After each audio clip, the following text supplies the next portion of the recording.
Hi అండి, welcome back to sweety home food and tips. ఈరోజు వీడియోలో చికెన్ బిర్యానీ చాలా ఈజీగా ప్రెషర్ కుక్కర్లో ఎలా చేసుకోవాలో చూద్దామండి. ముందుగా కుక్కర్ స్టవ్ మీద పెట్టుకొని అందులోకి ఒక 4 టేబుల్ స్పూన్స్ దాకా ఆయిల్ వేసుకోవాలి. తర్వాత ఇందులోకి బిర్యానీ మసాలా దినుసులు ఉంటాయి కదా, అవన్నీ కూడా వేసేసుకొని ఒక 2-3 పచ్చిమిర్చి, అలాగే సోంపు, అలాగే ఒక 2 యాలకులు, అలాగే సన్నగా తరిగిన ఉల్లిపాయ ముక్కలు కూడా ఇందులోకి వేసుకోవాలి. తర్వాత ఇప్పుడు ఉల్లిపాయ ముక్కలను ఒకసారి కలుపుకొని ఇందులోకి బిర్యానీ ఆకు మర్చిపోయాం కదా, బిర్యానీ ఆకు కూడా కొంచెం వేసేసుకుందాము. ఇలా వేసుకొని ఈ ఉల్లిపాయ ముక్కలు అనేవి కొంచెం బ్రౌన్ కలర్లోకి వచ్చే వరకు మనము బాగా వేయించుకోవాలి. బిర్యానీ అంటేనే ఉల్లిపాయ ముక్కలు బాగా వేగాయి అంటే టేస్ట్ బాగా వస్తుందన్నమాట. ఇలాగా బాగా వేయించుకోవాలన్నమాట.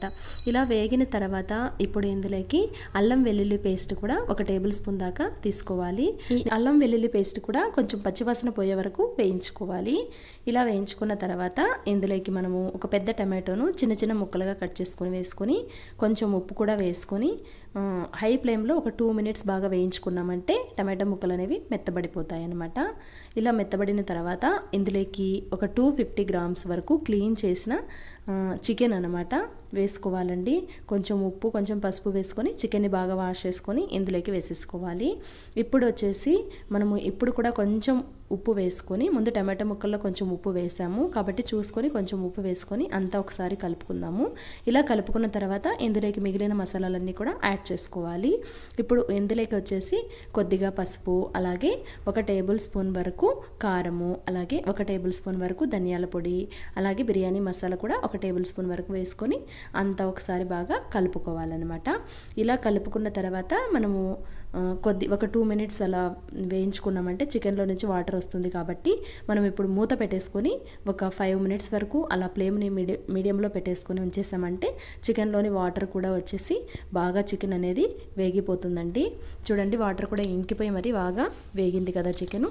ఇప్పుడు వచ్చేసి ఇందులోకి మనము పెరుగు, అలాగే ఒక కప్పు దాకా పెరుగు వేసుకొని ఒక హాఫ్ నిమ్మ చెక్కని కూడా పిండేసుకోవాలి. ఇప్పుడు అంతా కూడా ఒకసారి కలిపేసుకోవాలి. ఇలా కలుపుకున్న తర్వాత ఇందులోకి మనం సన్నగా తరిగి పెట్టుకున్న కొత్తిమీర కూడా వేసుకోవాలి. ఇప్పుడు ఇందులోకి వచ్చేసి రైస్ వేసుకోవాలండి. నేను ముందుగానే ఒక గ్లాస్ వరకు రైస్ నానబెట్టుకొని వాష్ చేసుకొని పెట్టుకున్నాను. ఆ రైస్ని ఇందులోకి యాడ్ చేసుకోవాలి. ఇది నార్మల్ రైస్ అనమాట, ఇంట్లో వాడుతున్న రైస్ అనమాట. మీరు కావాలంటే బాస్మతి రైస్ కూడా యూజ్ చేసుకోవచ్చు. మెల్లగా ఇలా ఈ విధంగా ఒకసారి కలిపేసుకొని ఇప్పుడు ఒక గ్లాస్కి 2 గ్లాసెస్ వరకు వాటర్ వేసుకొని మనము ఒకసారి అంతా కూడా కలిపేసుకొని ఇక్కడ ఉప్పు సరిపోయిందో లేదో ఒకసారి చెక్ చేసుకోవాలి. ఉప్పు కారం ఏమైనా తక్కువగా ఉంటే ఇక్కడ వేసుకోవచ్చు మనము.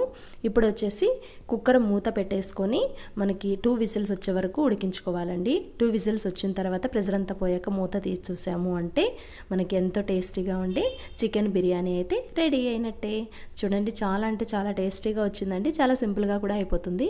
మీరు కూడా తప్పకుండా ట్రై చేయండి. టైం లేనప్పుడు చాలా ఈజీగా ఇలా ప్రెషర్ కుక్కర్లో ప్రిపేర్ చేసుకోవచ్చు. మీకు ఈ వీడియో నచ్చింది ప్లీజ్ లైక్ చేయండి. Okay friends.